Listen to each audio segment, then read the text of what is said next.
Hello students, welcome to your channel Physics with Maths. Today we will discuss some more topics of the chapter motion. Our first topic is acceleration.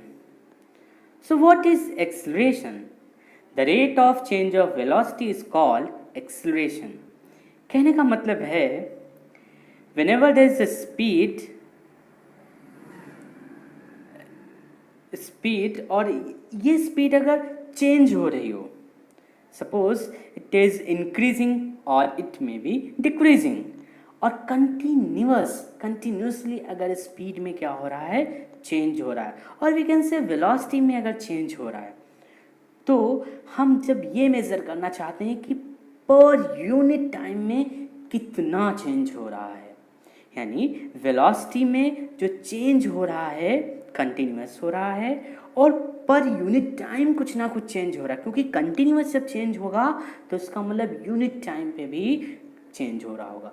तो अब हम क्या करते हैं, उस unit time में उस चेंज को कैलकुलेट करते हैं। चेंज इन वेलोसिटी जब हम कैलकुलेट करते हैं तो हमें उसी जो कैलकुलेशन होती है उस कैलकुलेशन को ही हम लोग यहाँ पे एक्सेलरेशन कहते हैं। So it is written here, the rate of change of velocity is called acceleration. अब हमें देखना है कि t टाइम में मान लेते हैं कुछ चेंज हुआ है, t टाइम पे कुछ चेंज हुआ है। कितना चेंज हुआ है?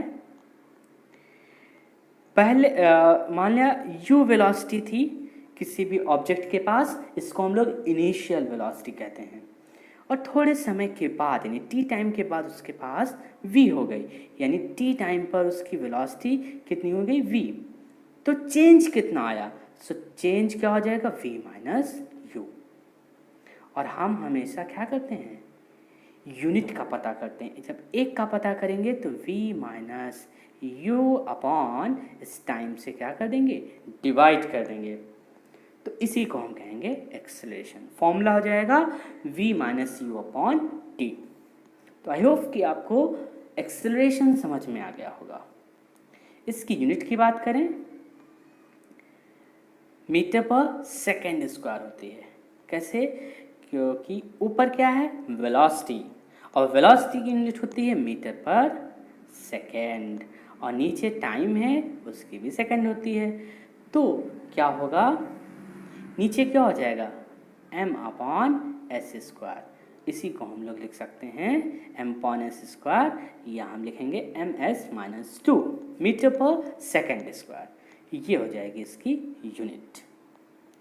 अब बात करते हैं रिटार्डेशन। स्टार्टिंग में हमने एक बात कही थी कि किसी ऑब्जेक्ट के पास अगर वेलोसिटी है तो उसमें चेंज आएगा। चेंज पॉजिटिव यानी इंक्रीजिंग भी हो सकता है, और चेंज वो डिक्रीजिंग भी हो सकता है।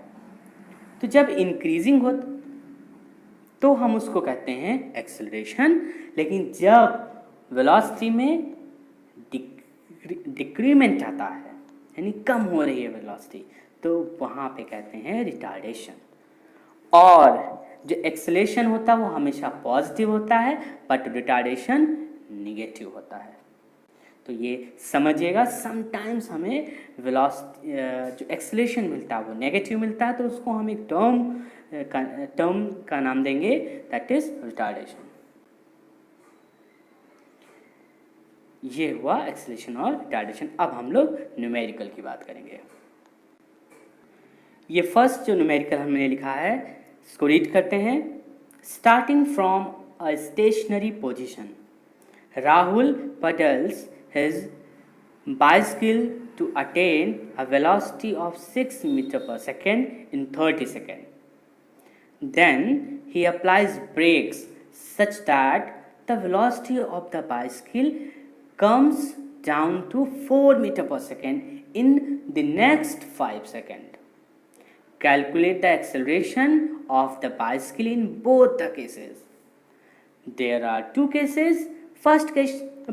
फर्स्ट केस में क्या हो रहा है कि वेलोसिटी इंक्रीज हो रही है। फिर उसके बाद उसने बाइसिकल में ब्रेक अप्लाई किया, जिससे क्या हो गया, वेलोसिटी डिक्रीज हो गई। तो पहले में इंक्रीमेंट होगा, दूसरे में डिक्रीमेंट, यानी एक्सेलरेशन निकाला, दूसरे में निगेटिव एक्सेलरेशन हो गया, यानी उसको हम लोग, उस टर्म को हम लोग रिटार्डेशन बोलते हैं। चलिए वन बाय वन हम इसको सॉल्व करेंगे। तो फर्स्ट केस हम लोग लेते हैं।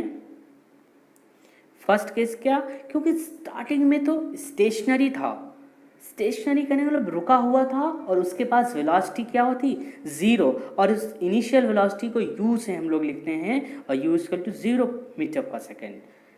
फिर उसने पैडल जब किया तो उसकी वेलोसिटी कितनी हो गई, 6 मीटर पर सेकेंड। कितना टाइम लगा, 30 सेकेंड। तो फॉर्मूला हमारे पास है a equal to v minus u upon t. सभी की वैल्यू रखेंगे तो एक्सेलरेशन आ जाएगा हमारा 6 माइनस 0 अपॉन 30, और फिर इसको सॉल्व करेंगे, यानी 6 अपॉन 30, 6 1 जा 6, 6 5 जा 30, पॉइंट लगाएंगे, 0 पर हो जाएगा, 5 2 जा 10, यानी 0.2 मीटर पर सेकेंड आ जाएगा, मीटर पर सेकेंड स्क्वायर। नेक्स्ट केस हम लोग लेते हैं।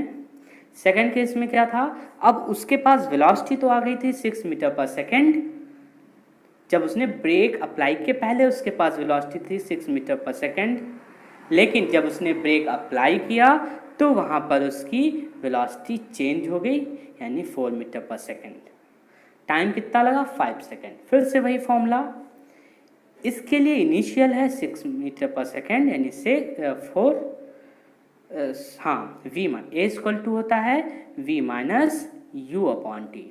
तो v कितना है, 4 लिख दिया, u कितना है 6, 4 माइनस 6 अपॉन 5, माइनस 2 अपॉन 5 आएगा, और माइनस 2 अपॉन 5 जब करेंगे तो माइनस 0.4 मीटर पर सेकेंड स्क्वायर। तो ये हुए हमारे दोनों केस। अब आई थिंक समझ में आ गया होगा, नहीं समझ में आता फिर से आप वीडियो को देख सकते हैं। नेक्स्ट क्वेश्चन हम लोग देखते हैं, बहुत ही आसान क्वेश्चन है। A trolley while going down on inclined plane has an acceleration of 2 meter per second square. What will be its velocity 3 second after the start?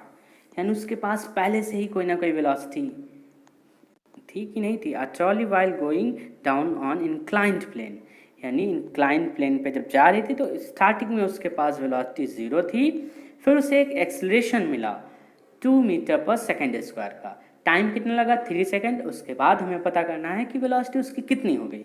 हमने एक्सेलरेशन का फॉर्मूला पढ़ रखा है, a equal to v minus u upon t. तो यहाँ से हम t इधर मल्टीप्लाई हो गया, at हो गया, और v माइनस यू उधर जाके प्लस हो जाएगा, तो एक फॉर्मूला बन गया v equal to u plus a t. ये हम लोग आगे भी पढ़ेंगे, इक्वेशन ऑफ मोशन इसको कहते हैं, फर्स्ट इक्वेशन ऑफ मोशन है, कोई नहीं, फिलहाल यहाँ से ये फॉर्मूला बनता है, तो वही फॉर्मूला हम लोगों ने अप्लाई किया यहाँ पे, v equal to u plus a t. U हमारा 0 है, एक्सेलरेशन हमारा 2 है, टाइम 3 है, सारी वैल्यूज पुट करेंगे तो v आ जाएगा 6 मीटर पर सेकेंड। तो ये हुए कुछ अच्छे क्वेश्चंस और हमारा आज का कॉन्सेप्ट। नेक्स्ट वीडियो में हम आगे के कॉन्सेप्ट क्लियर करेंगे। तब तक के लिए टाटा बाय बाय। और अगर आपने अभी भी हमारा चैनल सब्सक्राइब या लाइक और शेयर नहीं करते हैं तो प्लीज़ आपको करना स्टार्ट कर दें। मिलते हैं नेक्स्ट वीडियो।